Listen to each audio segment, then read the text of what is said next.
जय श्री कृष्ण। राधे राधे साथियों, आइए हम सब भागवत जी को श्रवण कर अपने मानव जीवन को धन्य बनाएं।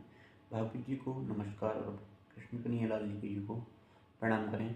कृष्णाय वासुदेवाय हरे परमात्मने प्रणतः क्लेशनाशाय गोविंदाय नमो नमः। हे कृष्ण करुणा सिंधु दीनबंधुते गोपीशो गोपाकांत श्री राधा कांत नमोस्तुते तप्त कांचन गौरांगी राधे वृंदावनेश्वरी विश्वानुसुते प्रणमामि। हरि बोली कृष्ण कन्हैयालाल की जय। श्रीमद् भागवत महापुराण की जय। जय श्री राधे श्याम।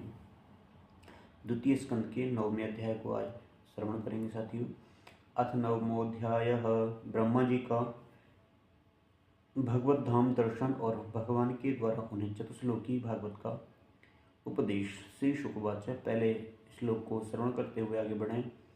आत्म मायामृते राजन परस्यानुभवात्मनः न घटेतार्थ संबंधः स्वप्न दृष्टुरिवांजसा।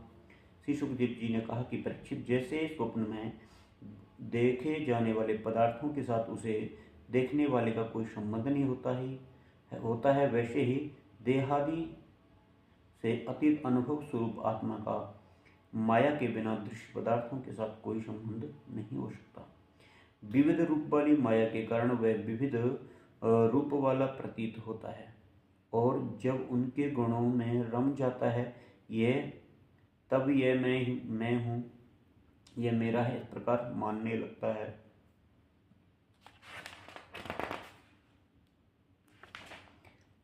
लगता है। और किंतु जब यह गुणों को क्षुब्ध करने वाले काल और मोह उत्पन्न करने वाली माया इन दोनों से ही परि अपने अनंत रूप में मोहरहित होकर के रमण करने लगता है, आत्माराम हो जाता है, तब यह मेरा है, मैं का भाव छोड़ करके पूर्ण उदासीन गुणातीत हो जाता है। ब्रह्मा जी का निष्कपट तपस्या से प्रसन्न होकर के भगवान ने उन्हें अपने रूप का दर्शन कराया और आत्म तत्व के ज्ञान के लिए उन्हें परम सत्य परमार्थ वस्तु का उपदेश किया। वही बात मैं तुम्हें सुनाता हूँ। तीनों लोकों के परम गुरु आदिदेव ब्रह्मा जी अपने जन्म स्थान कमल पर बैठ करके सृष्टि करने की इच्छा से विचार करने लगे, परंतु जिस ज्ञान दृष्टि से सृष्टि का निर्माण हो सकता था और जो सृष्टि व्यापार के लिए वांछनीय, वह दृष्टि उन्हें प्राप्त नहीं हुई। ये वही चिंता कर रहे थे कि प्रलय के समय समुद्र में उन्होंने व्यंजनों के 16वें 21वें अक्षर ता तथा पा को तपह तपह तप करो इस प्रकार से 2 बार सुना। परीक्षित, महात्मा लोग इस तप को ही त्यागियों का धन मानते हैं। यह सुनकर के ब्रह्मा जी ने वक्ता को देखने की इच्छा से चारों ओर देखा, परंतु वहां कोई दूसरा दिखाई नहीं पड़ा। तो वे अपने कमल पर बैठकर मुझे तप करने की प्रत्यक्ष आज्ञा मिली है, ऐसा निश्चय करके उसी में अपना हित समझ करके उन्होंने अपने मन को तपस्या में लगा दिया। ब्रह्मा जी तपस्वियों में सबसे बड़े तपस्वी हैं, उनका ज्ञान अमोघ है। उन्होंने उस समय एक सहस्त्र दिव्य वर्ष पर्यंत एकाग्र चित्त से अपने प्राण, मन और कर्मेंद्रिय ज्ञानेंद्रियों को वश में करके ऐसी तपस्या की जिससे वे समस्त लोगों को प्रकाशित करने में समर्थ हो सके। उनकी तपस्या से प्रसन्न होकर के भगवान ने उन्हें अपना वह लोक दिखाया जो सबसे श्रेष्ठ है, जिससे वह परे कोई दूसरा लोक नहीं है। उन लोक में किसी भी प्रकार के क्लेश, मोह और भय नहीं है। जिन्हें कभी एक बार भी उसके दर्शन का सौभाग्य प्राप्त हुआ है, वे देवता बार बार उनकी स्तुति करते रहते हैं। वहाँ रजोगुण, तमोगुण, इनसे मिला हुआ सतगुण भी नहीं है। वहाँ न काल की दाल गलती है, न माया ही कदम रख सकती है। फिर माया के बाल बच्चे तो जा ही कैसे सकते हैं। वहाँ भगवान के वे पार्षद निवास करते हैं, जिसका पूजन देवता और दैत्य दोनों ही करते हैं। उनका उज्ज्वल आभा से युक्त श्याम शरीर, सतदल कमल के समान कोमल नेत्र और पीले रंग के वस्त्र से शोभायमान है। अंग अंग से रश्मि राशि सौंदर्य बिखरता रहता है। वे कोमलता की मूर्ति हैं, सभी के 4 भुजाएं हैं। वे स्वयं तो अत्यंत तेजस्वी हैं ही, मणिजन स्वर्ण प्रभामय आभूषण भी धारण किए रहते हैं। उनकी छवि मूंदे वैदूर्य मणि और उज्ज्वल कमल के तंतु के समान है। उनके कानों में कुंडल, मस्तक पर मुकुट और कंठ में मालाएं शोभायमान हैं। जिस प्रकार आकाश बिजली सहित बादलों से शोभायमान होता है, वैसे ही वह लोक मनोहर कामनियों की कांति से युक्त महात्माओं के लिए दिव्य तेजमय विमान से स्थान स्थान पर शोभित होता रहता है। उस वैकुंठ लोक में लक्ष्मी जी सुंदर रूप धारण करके अपनी विविध विभूतियों के द्वारा भगवान के चरणों की अनेकों प्रकार से सेवा करती रहती हैं। कभी कभी जब वे झूले पर बैठकर अपने प्रियतम भगवान की लीलाओं का गायन करते हैं, तब उनकी सौंदर्य और सुरभि से उत्पन्न होकर के भंवरे स्वयं उन लक्ष्मी जी का गुणानुवाद करने लगते हैं। ब्रह्मा जी ने देखा कि उस दिव्य लोक में समस्त भक्तों के रक्षक लक्ष्मीपति, यज्ञपति, विश्वपति भगवान विराजमान हैं। सुनंदन, नंद, प्रबल और आहरण आदि मुख्य मुख्य पार्षदगण उन प्रभु की सेवा कर रहे हैं। उनका मुकमल प्रसाद मधुर मुस्कान से युक्त है। आंख में लाल लाल डोरियां हैं, बड़ी मोहक और मधुर चितवन है। ऐसा जान पड़ता है कि कभी अभी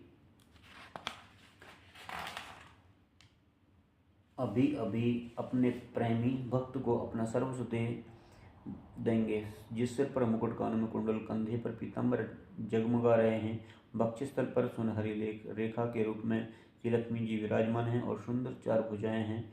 वे एक सर्वोत्तम और बहुमूल्य आसन पर विराजमान हैं। पुरुष प्रकृति, अमृत तत्व, अहंकार, मन, 10 इंद्रिय, शब्दादि, 5 तन्मात्राएं और पंचभूतीय 5 चीज शक्तियां मूर्तिमान होकर के उनके चारों ओर खड़ी हैं।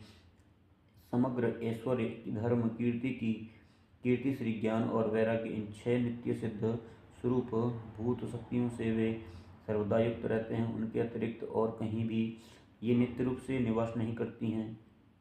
वे सर्वेश्वर प्रभु अपने नित्य आनंदमय स्वरूप में ही नित्य निरंतर निमग्न रहते हैं।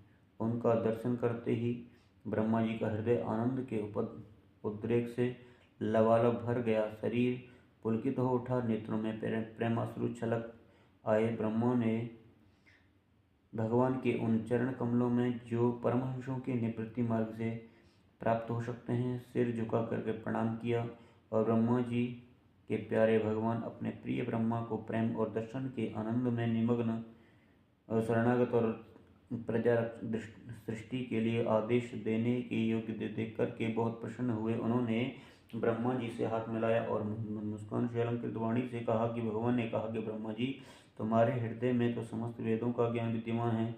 तुमने सृष्टि रचना की इच्छा से चिरकाल तक तपस्या करके मुझे भली भांति संतुष्ट कर दिया है। मन में कपट रख करके योग साधना करने वाले मुझे कभी प्रसन्न नहीं कर सकते। तुम्हारा कल्याण हो, तुम्हारी जो अभिलाषा हो वही वर मुझसे मांग लो, क्योंकि मैं मुहमांगी वस्तु देने में समर्थ हूँ। ब्रह्मा जी जीव के समस्त कल्याणकारी साधनों का विश्राम पर्यवसान मेरे दर्शन में ही है। तुमने मुझे देखे बिना ही उन सूखे जल में मेरी वाणी सुन करके इतनी घोर तपस्या की है। इसी से मेरी इच्छा से तुम्हें मेरे लोक का दर्शन हुआ है।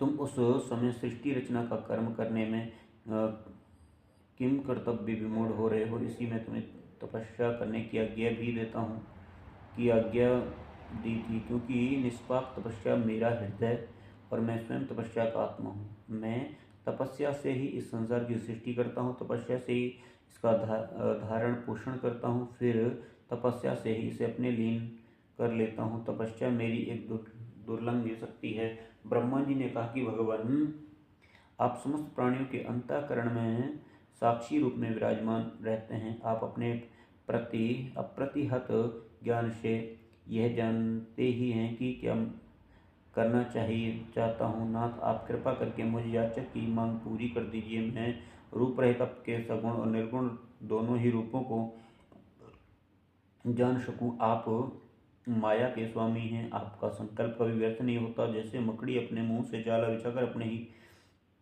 क्रीड़ा करती है, वैसे ही अपने में लीन कर लेती है, वैसे ही आप अपनी माया का आश्रय लेकर के इस विविध शक्तिमान जगत की उत्पत्ति, पालन और संहार करने के लिए अपने आपको अनेक रूपों में बना देते हैं और क्रीड़ा करते हैं।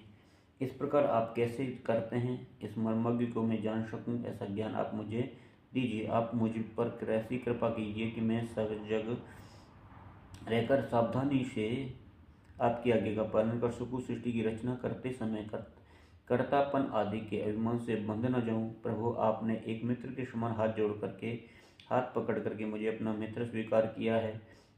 अतः जब मैं आपकी सेवा सृष्टि रचना में लगूं और सावधानी से पूर्व सृष्टि के गुण कर्मानुसार जीवों का विभाजन करने लगूं, तब कहीं अपने को जन्म कर्म से स्वतंत्र मान करके प्रबल अभिमान न कर बैठूं। भगवान ने कहा कि अनुभव, प्रेम, भक्ति और साधनों से युक्त अत्यंत गोपनीय अपने स्वरूप का ज्ञान मैं तुम्हें करता हूँ, तुम उसे ग्रहण करो।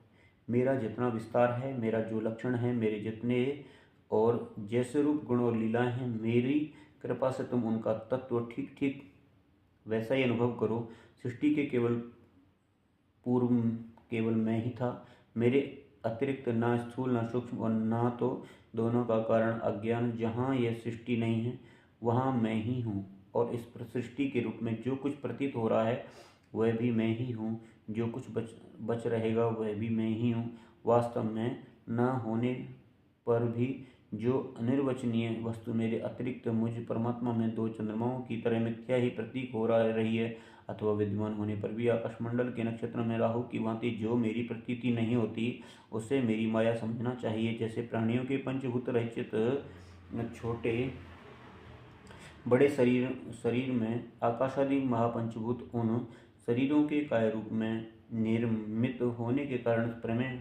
प्रवेश करते भी हैं, और पहले से ही उन स्थानों और रूपों में कारण रूप से विद्यमान रहने के कारण प्रवेश भी नहीं करते। वैसे ही उन प्राणियों के शरीर की दृष्टि से मैं उनमें आत्मा के रूप में प्रवेश किए हुए हूँ, और आत्मदृष्टि से अपने अतिरिक्त और कोई वस्तु न होने के कारण उनमें प्रविष्ट नहीं भी हूँ। ये ब्रह्म नहीं है, ये ब्रह्म नहीं है, इस प्रकार निषेध की पद्धति से, और ये ब्रह्म है इस अन्वय की पद्धति से यही सिद्ध होता है कि सर्वातीत एवं सर्वस्वरूप भगवान ही सर्वदा सर्वत्र स्थित हैं, वही वास्तविक तत्व हैं। वे आत्मा अथवा परमात्मा का तत्व जानना चाहते हैं, उन्हें केवल इतना ही जानने की आवश्यकता है। ब्रह्मा जी, तुम अविचल समाधि के द्वारा मेरे इस सिद्धांतों में पूर्ण निष्ठा कर लो, इससे तुम्हें कल्प कल्प में विविध प्रकार की सृष्टि रचना करते रहने पर भी कभी मोह नहीं होगा। सुखदेव जी कहते हैं कि लोक पितामह ब्रह्मा को इस प्रकार उपदेश देकर के अजन्म भगवान ने उनके देखते ही देखते अपने उस रूप को छिपा लिया, और सर्वस्वरूप ब्रह्मा जी ने देखा कि भगवान ने अपने इंद्रिय गोचर स्वरूप को हमारे नेत्रों के सामने से हटा लिया है। तब उन्होंने अंजलि में बांधकर उन्हें प्रणाम किया, और पहले कल्प में जैसी सृष्टि की उसी रूप में इस विश्व की रचना की। एक बार धर्मपति प्रजापति ब्रह्मा जी ने सारी जनता का कल्याण हो अपने इस धर्मार्थ स्वार्थ को पूर्ति के लिए विधि पूर्वक यम नियमों को धारण किया, और उस समय उनके पुत्रों में सबसे अधिक प्रिय परम भक्त देवर्षि नारद ने मायापति भगवान की माया का तत्व जानने की इच्छा से बड़े संयम और विनय और सौम्यता से अनुगत होकर उनकी सेवा की, और उन्होंने सेवा से ब्रह्मा जी को बहुत ही संतुष्ट कर लिया। परीक्षित, जब देवर्षि नारद ने देखा कि मेरे लोक पिताजी मुझ पर प्रसन्न हैं, तब उन्होंने उनसे यही प्रश्न किया जो तुम मुझसे कर रहे हो। उनके प्रश्न से ब्रह्मा जी भी प्रसन्न हुए। फिर उन्होंने यह 10 लक्षण वाला भागवत महापुराण अपने पुत्र नारद को सुनाया, जिसका स्वयं भगवान ने उन्हें उपदेश किया था। परीक्षित, जिस प्रकार से मेरे परम तेजस्वी पिता सरस्वती के तट पर बैठकर वे परमात्मा के ध्यान में मग्न थे, उस समय देवर्षि नारद ने वही भागवत उन्हें सुनाया।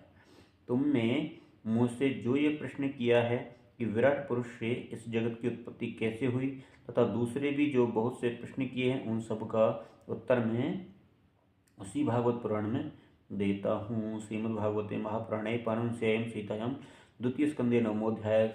कृष्णाय नमः। बोलिए श्रीमद्भागवत महापुराण की जय। आइए महामंत्र को जपते हुए विश्राम करें। हरे कृष्णा कृष्ण कृष्ण हरे हरे, हरे राम राम राम हरे हरे। बोलिए श्रीमद्भागवत महापुराण की जय। श्री सुखदेव जी महाराज की जय। जय श्री राधे श्याम, जय जय श्री राधे श्याम, जय जय श्री राधे श्याम, जय जय श्री राधे श्याम। बोल बांके बिहारी लाल की जय। श्री राधा राम सरकार की जय। भागवत जी के 10 लक्षण और 10वें अध्याय को आप कल श्रवण करेंगे साथियों। आइए, नमस्कार सभी को, प्रेम भरा राधे राधे। जय श्री राधे, जय श्री श्याम, जय श्री वृंदावन धाम, बोल बांके बिहारी लाल की जय।